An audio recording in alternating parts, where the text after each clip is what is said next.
Hi, I'm Rich Capparela, and the first time I heard Kaleidoscope was at a concert of the Mahler Fourth. I went on a sort of a self-dare. I saw that there was this new orchestra. They were going to be doing a conductorless Mahler Fourth, and I thought, sure you are. Yeah, we'll see about that. But I was intrigued because the soprano who shows up in the final movement was going to be Janai Brugger, a great singer I'd had the pleasure of meeting backstage at the Metropolitan Opera Western Regionals, and she wound up winning and then going on to a glorious career. So it was in a church in Santa Monica in California, and the concert began, and I was skeptical. And when it ended, I was a puddle on the floor of this church because it was extraordinary.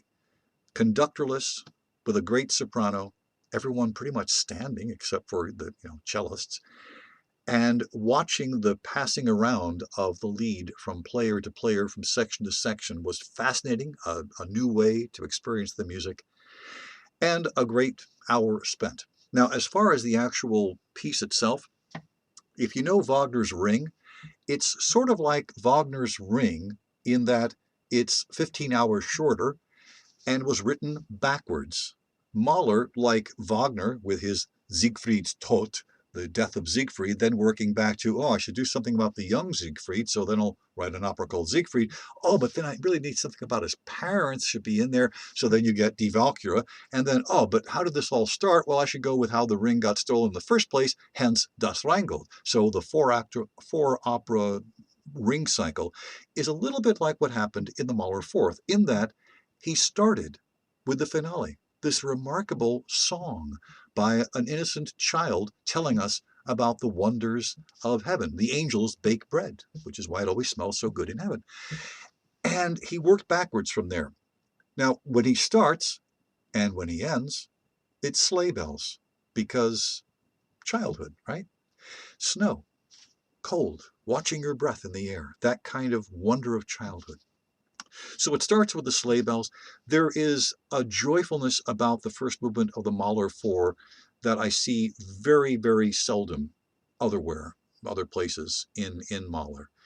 And it ends with a big, flourish, and that's it. When we get to the second movement, it's Friend Hein Strikes Up. And I'm actually referring here to program notes by Philip Huscher, who writes for the Chicago Symphony Orchestra. And one of my favorite gigs is doing an oral version of those program notes because he's just a brilliant writer and he writes well for vocal as well. At any rate, it's in German folklore, there's this character that leads children to death because Mahler, right? So that is why the violin, which if it sounds a little bit strident, let me get this exactly right from Philip's notes.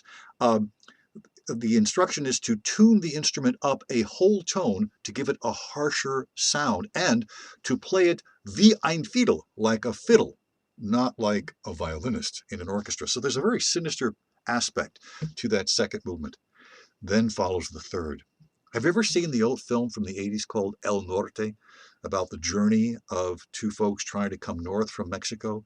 And when they first get to the borderline and they can see the lights of San Diego in the distance, it is the end of the third movement of Mahler's Fourth Symphony. It is this outburst of unimaginable pain and pleasure at the same time, because up until then it's been a set of variations starting very quietly. But when that unexpected burst comes out, it just takes your breath away, and there's not much left of you, except for the final movement where we get to meet that young child in heaven telling us about the other side, where the sleigh bells return.